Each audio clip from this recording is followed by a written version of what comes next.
computer. Okay. All right. So let me start. So today I'm going to talk about nanoparticles and magnetization reversal in cylindrical nanoparticles. I'll talk about each keyword later. But here is the reference. What I cover is really just a small section of reference, but I think it's very interesting. So first, let's look at the big picture. We haven't looked at this slide for a long time, but in the past, I always bring up this slide whenever I talk about magnetism. Magnetism is really, really complex. So whenever you think about it, you want to think about which level you are, right? The lowest level is atomic level. Basically, we have exchange interaction. People do study, right, between atoms, exchange interaction, positive and negative, and exchange root, right, DM interaction, and all that. The second level, you basically make your scale slightly larger. It's the so-called micromagnetic level, which is a level that we're going to talk about today. So in this case, you do talk about, do think about the magnetization change, but you forget about the discontinuity. You just treat the material as a continuous medium. In other words, magnetization is a function of position. One good example is the domain wall. This is I guess this is where micromagnetism got started when people studied domain wall. Then domain level, when you think about domains, different domains, right? Domain wall is often just be approximated as a line. You don't have to worry about detail. And of course, nonlinear level, you look at the microscopic sample and think about magnetization. Anyway, so hopefully after this slide, we know what we are talking about. So we're looking at the magnetic nanoparticle. The reason this is important is that when the magnetic particle is small, and it's small enough, it's too energy expensive to form domains in there. So most of the time they are single domain, or at least there's no domain wall in the particle. So then what will happen, if you apply magnetic field, right? Eventually we'll have the polarization reversal. But there are some interesting details that can happen. I sort of illustrated this in this figure. So so even in the zero field state, you will have some deviation or inhomogeneity. Especially you can see the things at the edge of the particle, and it's not totally aligned with the thing in the center. But when you apply negative magnetic field, right, they all want to reverse, but before the reversal occurs, basically they try to tilt a little bit to reduce the Zeeman energy. And if you apply magnetic more field, then there's more tilt until there's a critical field, coercivity if you want, and everything reverses. So what we want to study today is more detail about the process. What is the field, and how does this tilt, change as a function of let's say distance from the center. Okay. Long time ago, I did talk about another approach in terms of reversing a single domain. It's called Stoner-Waffa approach. Actually, if you probably Google or search online, that's a more universally talked about approach. In that case, you basically just think about magnetic Zeeman energy and anisotropy energy. And but in that case, magnetization is always homogeneous. We think about the basically rotation of homogeneous rotation of the entire particle, but this is different. This is inhomogeneity. That's the key. Okay, so so that's the system we want to study. So how do we describe the system, right? We have to have this mathematical tool set up for describing the system. So here's the description. So we know this system, magnetic nanoparticle, has a lot of moments in there. So we use this R position to describe the position. In a cylindrical coordinate system, you use rho, phi, and z. Right? And at each position, you have a magnetization, and we use so this ms as the magnitude of magnetization, and m is the direction of magnetization. The reason we write this separately is because during the magnetization reversal, we know that ms does not change. So what changes is this m hat. Right? So this is exactly what we want to use a study. But to be more specific, in reality, we study this theta and phi, these two, capital theta and capital phi, because they basically describe the m hat. So in other words, all we are going to are trying to do is to solve this theta and phi as a function of the position. If we know that, we know the spin structure or spin texture, if you want. And the one thing that you can notice that is because of the symmetry, magnetization in the center is always does not always perpendicular to the plane. All right. So but that's the description of the problem. But how do we solve it? How do we find the spin texture, or how do we find these two functions? That's a question. The answer is we just have to do minimization of total energy, as always. The physicists do that all the time. So total energy has several terms. I'm going to just show you one by one. In the end, you will see that just a few of them is most important. The first is what we call the magnetocrystalline anisotropy energy. So if we assume the EZ axis is along z direction, basically it's the m dot z that gives us the energy. And if you want, you can write this as a oh, sorry, this should be cosine theta square. Sorry, and it's minus, so it should be sine theta.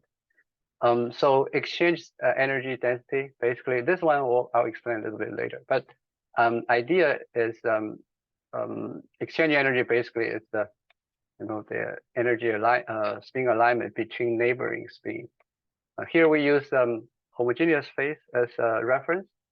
So so any deviation from homogeneous phase, in other words, any gradient of m will give us positive energy. So this is a gradient of mi. Right? We'll come back to this later. And energy density due to interaction with this is basically Zeeman energy. Okay. I0, don't worry about this too much because we're dealing with energy density, so we have to do some kind of conversion. And finally, some self magnetostatic energy. This is you can also treat this as depolarization field energy. So symbolically, we write this as HF. This is you can treat this as approximation. So basically, if the spin is along the vertical direction, we have we use that as a baseline again. So a little bit tilting give us a change of the demagnetization energy. Okay, so that's all set up. So now, sorry, actually I forgot. So now you can actually see that everything is written with respect to the angle theta, right? Except for this exchange energy. So let's work on that. And this is actually interesting part. So again, we have the title of cylindrical nanoparticle. So the cylindrical symmetry is important. For cylindrical sample or cylindrical symmetry, you can write, or you can picture. Let's just look at the picture first. So far, we look at the side view of the particle, right? This is the magnetic moments, and the center is the symmetric axis. But if we look at the top view, I have this two sort of like a typical case for cylindrical symmetry. This is what we call flower state. So all the in-plane component moment is pointing along the rho direction or radial direction, right? And this is so-called curling state. So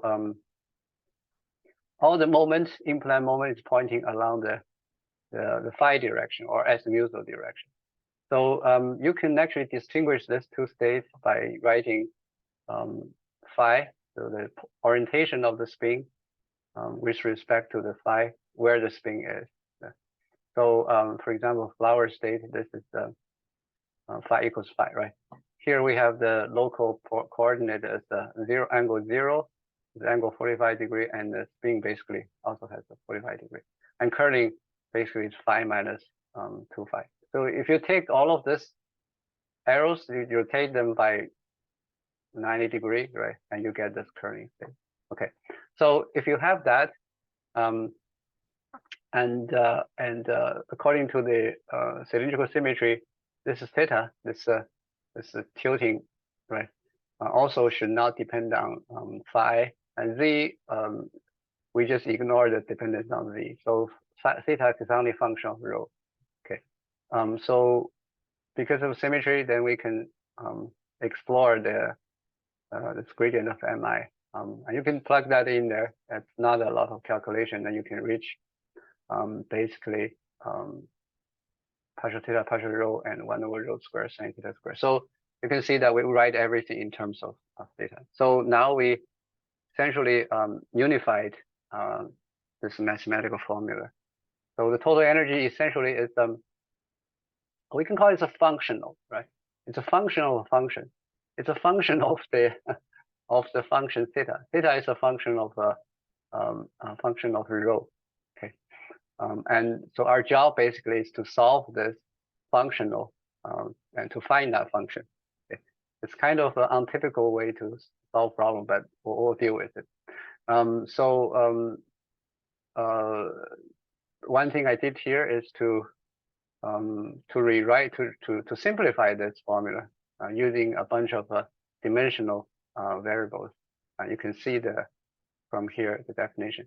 So the x is basically the length of the or the rho divided by r, right? So basically we renormalize the size. As x goes from 0 to 1, could be, and the h is the external force field, and hf is the so-called the demagnetization related field. Okay, so again, this is not easy to solve, right? This is a function of a function. How do we solve it? We do this in 2 steps. So first is a so-called semi-quantitative way. We sort of just assume a function and then figure out the parameter of that function. Then we use that to go quantitative using numerical calculation. Numerical calculation it's good only when you have a good starting point. Right? There are some good algorithms that can help you to minimize your your function, but it needs a good starting point. So combining these 2 steps, you will see that we actually can do something interesting. So a little bit of footnote right here. I ignore the actually the anisotropy energy for simplicity. If you add that, it's not going to change very much. And you, if you have studied the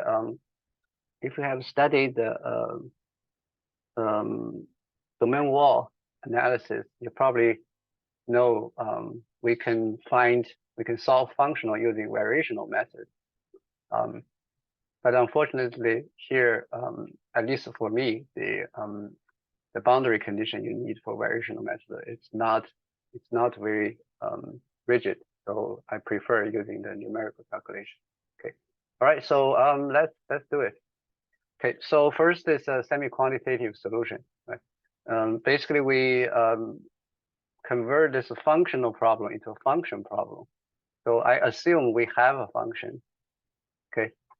This is a very rough assumption, but it's sort of like a first step, obvious step that you can do. So basically, I assume the theta, the angle, right? It's proportional to the to the radius, to the distance from the center.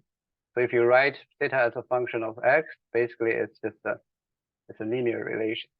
Okay, so I can write theta as x theta naught is a maximum.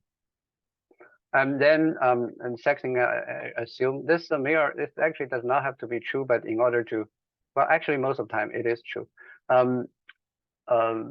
To solve, to make it easy to solve, I also assume theta is much less than 1. Okay, so if that's true, then sine theta is just theta and cosine theta is this. So basically you can plug that into the integration. So now I have that function, right? You can see that I basically know everything except for theta naught. So I can write total energy as a function of theta naught. Basically, it's the maximum angle at the boundary. Then at this point, we reached to a problem that we're very, very familiar with. If we want to know the theta naught that has minimum energy, we just have to do the first order derivative. So by doing that, you'll find this relation. Okay, so let's examine this terms a little bit. Don't worry about the K and R. I copied this from that paper because they want to do some calculus analysis. We probably can even treat this as a zero. So the key here is this HF and H. Okay. Basically, you can see that even when there's no magnetic field, H equals 0, we still have some finite x theta naught. Okay. This is because this material has some tendency to become inhomogeneous, just to reduce the demagnetization field energy, which is really understandable. Okay. But you can see that when H, let's not forget H is negative. Okay. When H is a magnitude of H goes bigger and bigger, so this denominator becomes smaller and smaller. So theta naught basically increases at some point, right? At some point, when the denominator is 0, then theta naught diverges. That's when you flip the magnetization. Okay, so that's semi-quantitative solution. We actually can get a lot of physics just by looking at this, but it's approximation, so it's still too rough. So we want to go a little bit further to get something more precise. So then we reach to this quantitative solution. Quantitative solution basically in this case means we start with, again, like this, start with this function, theta as a function of x, use that as the initial function. Then we plug into the functional. Here I use the function as something called minimize in Python, and you can let Python to do the job. So Python can actually help you to minimize your function, and this is what you get. This is this yellow line. It's a real angle as a function of x. All right, so so now we're ready to also look at the field, right? Reversal field and the whole picture if you want. So next thing I did is I changed the magnetic field, external field, and you can see that, right? This total energy or this function theta depends on field. So if I change that field, then I plot this maximum theta naught as a function of the field. Okay. And you can see if I always start with 0, right? 0, you actually have a little bit of theta, maximum theta. As we said, because of demagnetization field energy. And when you increase the field, again, the field is along the negative direction. So the tilting becomes bigger. At some point, boom, right? You get a reversal, and after that, and this is basically pi 3.114. So you actually get a homogeneous state in the reverse direction. Okay, We don't get much of inhomogeneity because remember now we have a pretty high field applying on it. So Zeeman energy basically does not like the inhomogeneity. All right, so that's essentially the story. You know, we set up the problem and we solve the problem. But you probably will ask why it matters, right? This is something that does not look like well, maybe interesting for some of you, but probably not all of you. So why does it matter? What matters, especially nowadays, we can say this is a sort of like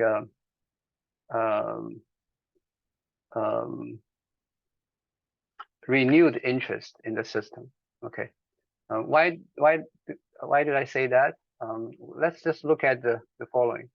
Okay, we have a spin texture, right? We talked about this a few weeks ago.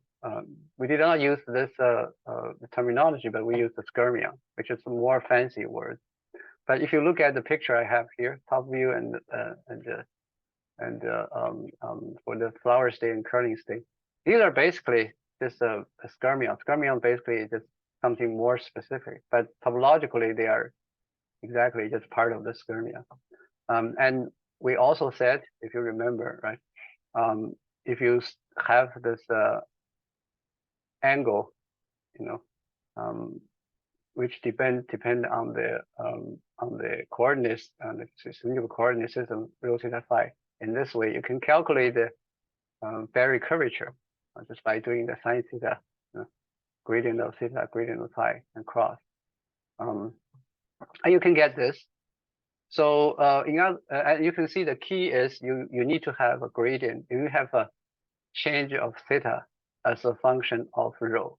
Okay, that's all. Pretty much all you need. Okay, and of course, given that phi is this capital phi has a single relation with the lowercase phi. But anyway, you can see that because of the spin structure, it doesn't matter flower state or curling state. You will have a Berry curvature, and Berry curvature will apply a emerging field, if you want, on the any electron that flows across this media. Okay, and that will lead to something, another fancy word that people talk a lot so much, topological Hall effect. Okay, this is why there is a renewed interest in the system. Okay, all right. So just let me conclude. Yeah. So the conclusion is basically magnetization reversal, cylindrical nanoparticles solved by using minimization of free energy.